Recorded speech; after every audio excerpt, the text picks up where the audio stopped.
Today I'm going to be making some Mandarin jam. It is the season, so why not? And when we think about citrus, we've got lemon, grapefruit, oranges, you name it. Often you'll think of marmalade, but no, I'm doing jam today. We're going to be using segments. So when we talk about proportions, we're looking about 1 kilo of Mandarin segments to 1 kilo, a 50-50 ratio of jam setting sugar. Now, not everyone has that in their cupboard, and I'm not going to be using that today, but that's your quick and easy, almost guaranteed set version of the jam. So when you're doing Mandarin jam naturally, you might get a bit of a softer set just because of the pectin levels. So there are two ways. Again, you can go 1 kilo of mandarin, squeeze in juice of 1 lemon, which will really help, that's natural pectin, and 750 grams of regular white sugar. Then there's another option, and that is really divvying up that 1 kilo of mandarin segments. So I'm going to make it 800 grams of mandarin segments, and I'm going to grate in 200 grams of green apple. So the pectin in the apple is really going to help with the set. So again, we're sticking with the same ratio of 1 kilo of fruit. I'm just divvying it up between the mandarin and the apple. Same applies though, juice of 1 lemon and 750 grams of white sugar. Now, I'm not going to sit and let you watch me peel 800 grams worth of mandarin, so don't you stress. But what I would recommend is that you keep the peel. Mandarin's an easy peel, so it doesn't take long to remove it, but keep the peel aside. I've got a great recipe for that. Once you have your lovely mandarin, you'll see there's a bit of white pith on the side. If you can pick that off, that'd be great, because that is an element of bitterness that we'd rather not have in the jam. Or you could just use a paring knife and peel that away.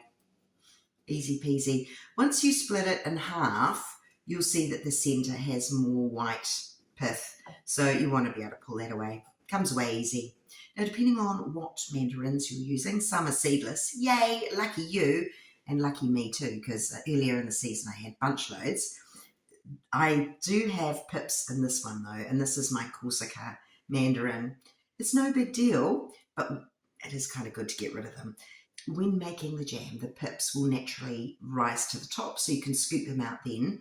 But I like to think of that as a fail-safe for anything you may have missed. So I'll be popping out the pips as I go.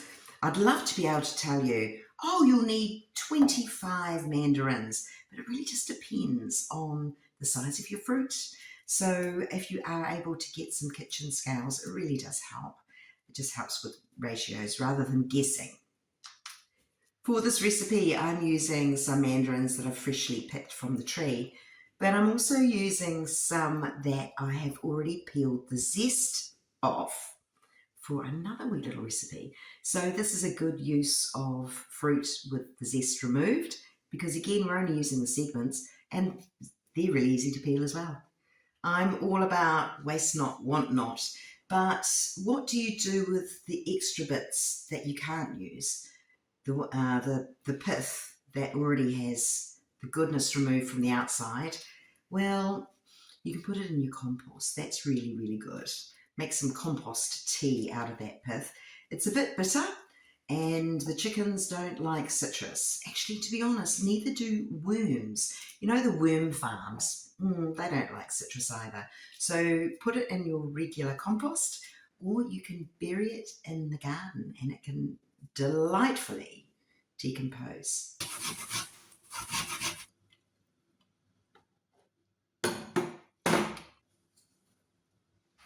Give it a bit of a stir as it goes on the heat and press into those mandarin segments to help release its juice.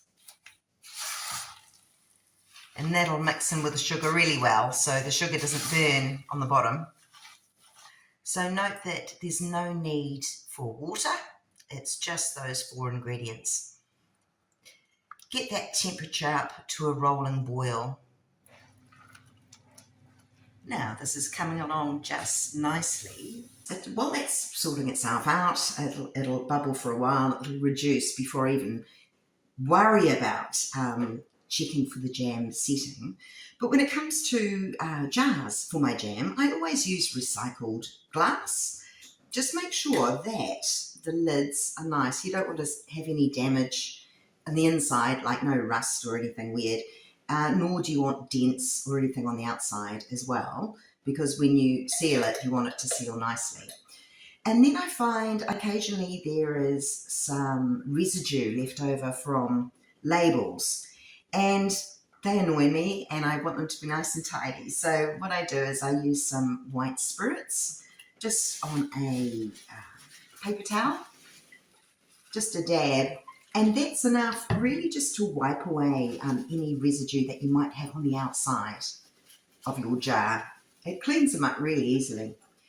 We want to thoroughly wash them now, inside and out, before we pop them into the oven. So I'm going to be setting them at about 100 degrees, probably about 10 to 15 minutes. It's more than enough. It's going to be sterilising that glass perfectly. I am using a tray, an oven tray, and it's got a little tea towel on it. And that is because the tea towels are not going to burn in the oven. It saves me transferring hot jars with my fingers onto another board or wherever I'm doing the jam filling. So that works really, really well. And also the tea towel holds any spillage, if there's any spillage going on. So there I go. I'll heat my oven, and that can all happen while I'm keeping a close eye on that jam.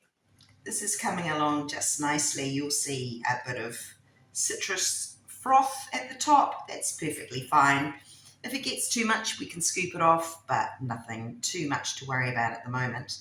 Any pips at this stage that you may have missed are going to rise to the surface, and you can just pick them out as you go. Still some reducing required. So while we wait, patience is what we need when we're making jam. I just wanted to introduce you to 3 cool little things I'll be using today. So yes, this is the thing that is magnetic, and it's great to get your lids out of boiling water when you're sterilising them. Then we have the bubble stick, which is great for taking out bubbles around the inside of the jar. And then of course we've got our wide mouth funnel. It's a great way, less spillage, perfect. I don't know if you can hear that, but my jam is bubbling away nicely, so it won't be long. I'm multitasking, of course. I've got my jars being sterilised in the oven at the moment, and I've got my lids boiling on the stove. I think we're getting pretty close, so I'm soon going to test the wrinkle method using a saucer in the freezer. But just to double check that I'm at that stage, I'm just going to watch the drips as they come off my spoon. They're slow. So I have my saucer from the freezer. I'm just going to put a dollop in the center, and it should take around 30 seconds really to chill down. We're just speeding up the chilling process. As you can see, as I turn it, it's not rolling off the plate. It's looking good.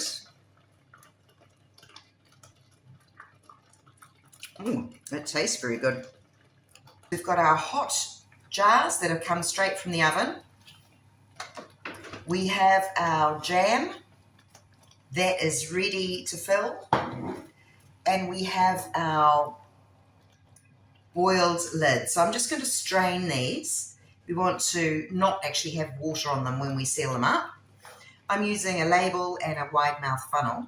Now this funnel is perfect.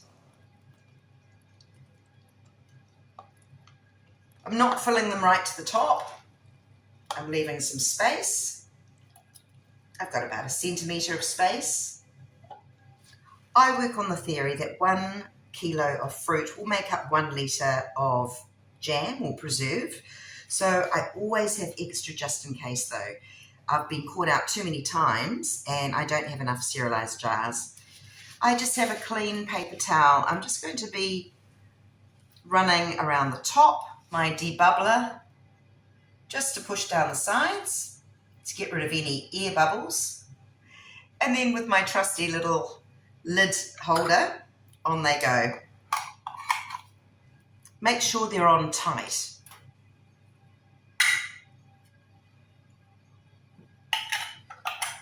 If they're not, they won't seal. So just as they're cooling down but hot enough to wipe any residue on the outside, this is the time to do it. This hot fill method, again, hot sterilised jars, hot contents and hot lids is the go-to for me. It's the easiest one. And once it's cooled down, you'll know that they're sealed properly because you'll hear a pop. Oh, there you go.